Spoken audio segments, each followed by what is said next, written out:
kami na rin naglalakas ng loob. Kaya napaka Nanood po napaka talaga ako doon. napakahalagang bagay na magsasalita ka ngayon kasi sana ma-encourage din natin yung iba na lumabas na at magsalita in behalf of Opo. mga OFW na nadamay dito. And yung latest update namin dyan talaga, may mga nadamay na rin na ibang lahi. Actually, parang nagkakaroon na nga Opo. rin ng tagging na sa Saudi na yung pagka-Pilipino ang hired, baka magaya sa ginagawa ni Ali sa kanila. So, Kaya nga Gab, po. para mabigyan lang background, paano kayo naging connected ni Ali? Actually, kilala ko po si Mr. Ali dahil sa isang kaibigan. Kasi nung Mm, time po na yun is naghanap po ako ng trabaho. mm, So, tapos pinasok niya po ako kay Mr. Ali. Si Mr. Ali po noon is may niraran po siyang business na massage dito sa Jubail sa Kasada Ma'am. So, mm, pinasok po ako nung kaibigan ko na yon. Kakilala ko rin na yun sa Facebook lang din. So, tinanggap naman po ako ni Mr. Ali na sa mm, trabaho na yon na massage therapist. Then, nagtagal naman po yung business na yun, at least around 2 weeks. Tapos, bali, hindi rin po yata naging okay kasi yung business niya na yun is parang ginamit niya yung pangalan ni Ronel to get that business also. Kasi yung mm, business na yun is dati niya ng business pero may problem issue sila nung may-ari. So, ginamit niya ulit yung business na yun pero ginamit niya sa ibang pangalan as pangalan ni Ronel. mm, So, nung time po na yun is medyo hindi na po naging okay yung business niya. So, mm. ang ginawa po niya is tinakasan niya rin po ulit na naman. Nung Okay. una okay naman po yung pakikisama ni Mr. Ali. Actually si Mr. Ali is kung sa pakikisama sa pagiging mabuti lang is okay naman po siya. Wala naman po Mm, akong masamang salita sa kanya sa part na yon.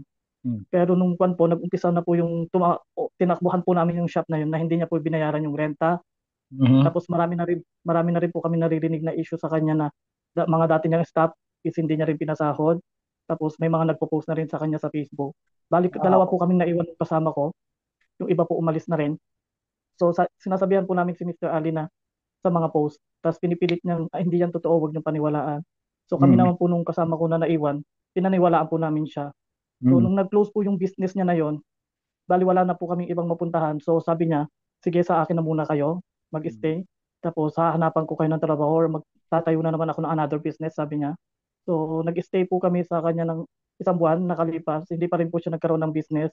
Mhm, Then hanggang po sa nakapasok na siya sa Exhibition, yung company niya na tinanggal din siya. mhm. Tapos pinangakuan niya po kami ng trabaho na Okay. sabi niya, diyan lang kayo, bibigyan ko kayo ng trabaho, ganito, ganyan. So kami po nag-stay. Although na-interview naman po kami talaga doon sa trabaho na pinapasok niya, na nirecommend niya kami. Then nag-stay po kami doon ng matagal sa kanya na sinagot niya naman po yung pagkain namin, yung accommodation namin. Pinagkatiwalaan po namin siya ng maayos. Binigay Mm, din po namin ng pakikisama namin sa kanya ng maayos. Hanggang mm, nung time po na may ticket siyang binibook na ginamit niya po yung pangalan ko sa tabi. mm. Okay. Yun na po, nag-umpisa na po yun. Bali yung tabi po na yun is parang credit Okay. siya or something credit dito sa ibang bansa na utang po na Mm, gagamitin yung pangalan mo, i-kuha mo siya ng 4, babayaran mo siya ng 4 na beses. So ako po mm. dahil sa tiwala ko na po sa kanya, pinagamit ko po sa kanya yung account ko na yon na Parang loan unang siya beses niya po dito sa ginamit. Pilipinas, Opo, no? Parang loan, opo, parang credit po siya sa Pilipinas, parang ganun. ah, Na may tinatawag diyan sa Pilipinas na binabayaran mo siya ng 4 months, 6 parang months, home depende siya. credit, you know? Opo, parang ganun. Yun, no? Ano, So para ako po, saan? Ano yung ginamit niya? yun na Para, po yung ticket. okay, Bali yung ticket. ticket po na yun, opo, airline ticket po yun. Para sa Kasi inyo sa isa po naman niya, yun? Or para sa sa ibang iba po, OFW? sa ibang tao Okay. po. Kasi po yung tao na yun is pinangakuan niya rin, Okay. nabibilan niya ng ticket kasi dati niyang staff. So yung Mm, staff na yun is umasa din sa kanya. So hanggang sa naghati sila ng staff na yun, nagbigay pa nga ng cash yung staff na yun para mm, pambili ng ticket. Na hindi alam ng staff na yun na dati kong kasama sa trabaho is yung binayad niyang ticket is kalahati lang yung binigay ni Ali doon kasi nga kailangan mong mag-down sa tabi, sa utang. mm, Pero mm. pangalan ko yung ginamit niya nung Okay. time na yon. So that worth of 1,500. So para Malaking ay pera hindi, din. hindi pala nasa 2,000 po mahigit. Kasi Okay.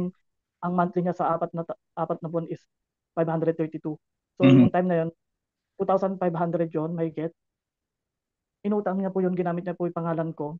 So ako naman nagtiwala ako sa kanya mm, na sige gamitin mo kasi sabi niya sige babayaran ko yan hanggang makasahod ako. Sabi niya kasi nung time na yun may trabaho na po siya. Sabi niya pa mm, sa akin na okay lang ipagamit mo sa akin yung pangalan mo kasi magkasama naman tayo sa trabaho. Sabi niya po. Mm. So ako naman, trusted ako sa kanya na, sige kasi andito naman kami sa'yo, ikaw naman yung nagpasok sa akin. So, yun na nga po yung nangyari. Tapos, nung time po na yun, hindi niya na po nabayaran. Pero may May, binayaran siya doon sa part na yun. Wala. ako, nung Yung unang unang kwan po, kailangan mo installment. magbayad. Ako, Mm. installment. Okay. So, kailangan mo magbayad. Para So, makuha yun yung na loan. nga po. Opo. Tapos, Okay. may time pa po na pinag-open niya rin po ako ng bangko. Mm. Pero yung bangko na yun, Sobra, yung sobra ATM yung ko is, tiwala mo sa kanya. God. opo. Mm. Binigay ko rin po sa kanya yung ATM na yun. So, ginagamit niya po yung ATM na yun hanggang ngayon. Actually, bali dalawang cards ko po yung hawak niya. Nasa kanya pa ngayon. Ngayon. Hanggang ngayon po ginagamit niya pa rin actually. So nasa kanya po, so tiwala po ako sa kanya na ipinagamit ko po. Tapos Okay. meron pa siya ulit, ginamit niya ulit yung pangalan ko kasi nagamit niya nung una so parang nagkuhan na naman siya na parang pwede niyang gamitin. Kasi ako naman na si pangako next week mag-umpisa na kayo sa trabaho, Mm. ah, sa susunod na Wednesday, sa Sunday, ganun-ganun po yung sinasabi niya. Although pinapapunta niya po ako sa office, pero wala naman nangyayari actually. Na siya May pa yung office. nagagalit na May office siya ngayon. sa office Existing. po na, hindi na po, natanggal na din po siya doon. Mm. Pero yung office po na yung existing hanggang ngayon. Yun po yung Okay. exhibition na pinagtrabaho niya last time. Na So nung, sinisisi niya si Ronel kung bakit opo, siya natanggal. Okay. yes po. Tapos Oh. yun po, ginamit niya po yung pangalan ko ulit. Nagbubook na naman po siya ng ticket kasi meron po siyang mga ticket po siyang binubook na parang nagbebenta siya ng ticket or something na pinapatungan niya ng extra na tubo tapos sisingilin niya yung pera tapos gagamitin niya ulit yung pangalan ko. So nakailang book po siya ng ticket is mga apat po, bali lima, total five ang nabook niyang ticket gamit ang pangalan ko. Na nawala sa isip ko na bakit hanggang sa yung huling kuha niya sa akin is yung may jowa po siya na Pilipino na kinuhanan niya po ng gold saka sapatos po nilang dalawa. Although nung time na yun is nilibre niya rin ako ng sapatos. Although yung sapatos na yun is nasa 100 real lang something. Pero yung sa kanilang, yung sa jowa niya saka sa kanya is yung gold is worth of 1,300. Tapos yung Mm. sapatos is worth of 1,000 mahigit. Yun Mm. po, kung hindi po na nagagamit niya yung pangalan ko. Tapos until the time na parang kung nagising na parang ano na No. kasi nagtatanong na po ako kasi may dumating na po yung isang buwan na parang may babayaran na. Tapos sabi ko asa na yung bayad nito kasi mag-overdue na. Tapos doon na po siya nag-umpisa na pangakuan ako na ang laki na po nung mga utang niya, nagising na po ako na parang bakit pumayag ako na nagamit yung pangalan ko ng Okay. ganitong halaga. Pinagkatiwalaan po talaga namin siya. So Actually, magkano in total, Gab? Ang umabot po siya ng mahigit 4,086. no, So sa malaki pera din. po natin mga Oh, around sa peso. 60,000. Okay. Nasa 60,000 po yun mahigit sa peso sa pera natin. Iba pa po yung mga cash na nauutang niya sa akin although hindi ko Mm. na yun kinakount. Pero kung Yep. ika-count po yun, mahigit 500. Tapos mayroon pa po siya yung sahod namin kasi nagtrabaho kami sa kanya na hindi Mm. niya rin binigay na halos kalahating buwan Mm. na pinangako niya rin na ibigay kasi nagtrabaho po kami sa kanya so it means dapat ibibigay niya yun pero nakalipas na po yung kwan hindi na po rin namin siya tiningil kasama po nung kasama ko Mm. pinagkatiwalaan po namin siya actually marami na po kami naririnig sa kanya alam po ni Oo. Ronel doon din po Yeah. kami nagkakilala ni Ronel kasi dati Okay. niya po nga kasama si Ronel doon po kami nagkakilala ni Nagkakilala. Ronel So, ibig sabihin nasabihan marami opo talagang gusto magreklamo na. Pero may mga ginawa na ba? May mga nagawa na kayong hakbang para i-report siya, yung ganito, or wala pa po? Wala pa po. Actually, ito pa lang po, saka yun nga po yung si Ronel po, yung parang nagising na lahat na parang nag-umpisa yung chat niya Marami-rami po na na ang kayo. laki na po nung, apo, na parang ang dami na po namin naririnig about sa kanya. Pero sinasabi Mm. nga po namin ni Ronel, o may trabaho ka na, o isettle mo na yung ganto, para wala na naghahabol sa'yo, isettle mo na si ganto. So kami po, payo kami ng payo sa kanya kasi nga po, sa totoo lang, mabuti naman po siya talaga na maayos naman po Okay. siyang tao. Pero ginamit niya nga po yun, yung pagiging ganun niya siguro or dinadala niya sa ganun para makuha niya yung tao, para Okay. makapag siya or magamit niya yung pangalan ng ibang tao. Kasi actually, hindi po kami makapag-report dito kasi nga po, magaling po siya. Bali, hindi po, ala pong nagamit na pangalan niya. Kasi nga po, expired yung ikama niya. So, hindi po pwedeng gamitin yung pangalan niya. So, ganun po siya kagaling kasi kahit saan po baliktarin, hindi po lalabas ang pangalan niya. Kaya po Mm. napakatapang niya Yes. humarap sa kahit ano. Pero syempre Kasi, kung may mga pruweba tayo na yun mapapakita nga na po. ginagamit ang identity niyo, eh Opo. talagang kahit saang Ako po meron po, lupalop kung ng naibigay mundo, ko sa'yo. oo, talagang kasalanan yan dahil hindi naman tama. Dahil pang-iisa na yun, eh, di ba? Opo, Kaya nga, yun na Gab, nga may po. tanong ako matagal mo ata siyang nakasama talaga na parang naging Opo, close din 3 kayo. months po Kasi may mahigit. tanong kami Opo. siya mga nakakasama namin or nakakausap about sa kanya. Parang ikaw na yung pinakamalapit na nakasama niya talaga. Kaya ang tanong namin dito talaga, kung talaga bang sinasadya niya ng manloko ng tao o talagang pagkakamali lang na gusto kong umutang pero di ko lang mabayaran, uutang ulit ako para makabayad dito hanggang sa nagpatong-patong. Kasi parang magkaiba yun eh, di ba? Kasi parang Opo, may actually, willingness to pay. Pero kung talagang sinasadya niya na, hindi, manloloko ako, eh yun eh, kasalanan na talaga. parang sinasadya na rin na po niya. Kasi sa dami, Mm. masasabi ko pong parang sinasadya na niya kasi sa dami po ng taong pinagkautangan niya, sa Mm. daming ginamit niya na pangalan. Kasi kung hindi mo isasadya, kung parang utang lang yun or bakit dumami ng ganun katao yung kailangan mong utangan o lapitan na Mm. manggagamit na yung ginawa mo. Hindi na yun yung parang hindi mo sinasadya eh. Sinadya Mm. mo na siya. Kasi lalo Hindi. na yung alam mo yung tao na nagtitiwala na sa'yo, Mm. na binigay ng tao yung tiwala sa'yo, tapos biglang idada mo sa ganun. Tapos, Mm. syempre ako, sa kanya ako nakatira, kahit Yun nga. papaano, may naitulong din siya sa akin. So parang ako, parang nilook forward ko yun na parang utang na loob. So parang, sige, ipagamit ko yung pangalan ko. Sige, gamitin mo Mm. yung cards ko. Sige, mag-open ka Oo. ng ganito, ganun. So parang, Mm. yun na nga po, parang sinasadya na lang din po yun. Kasi kung hindi mo sinasadya, kahit may naitulong ka sa ibang tao, kung alam mo namang walang kang maibabayad, at alam Mm. mong wala kang pagkukuhanan, at alam mong ang dami mong utang at dadagdagan mo pa, bakit Mm. mo pa kailangan gumamit pa ng ibang tao ng paulit-ulit Tama din para naman lang sa kasi sarili mong opinion? Kasi alam mong wala kang pambili ng sapatos, bakit ka bibili? ayun Alam mong wala kang pambigay, alam mong wala kang pambigay ng ginto sa jowa mo, bakit mo bibigyan ng ginto? Mm. Tapos hindi mo naman yung pangalan yung igagamitin mo, is ibang tao. Okay lang sana kung pangalan mo yung gagamitin mo, pero hindi eh. So it means, sinasadya niya po yun.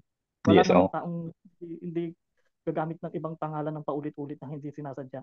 Tama naman yun. Kasi yung huling nag-usap sila sa actually live pa yun last week.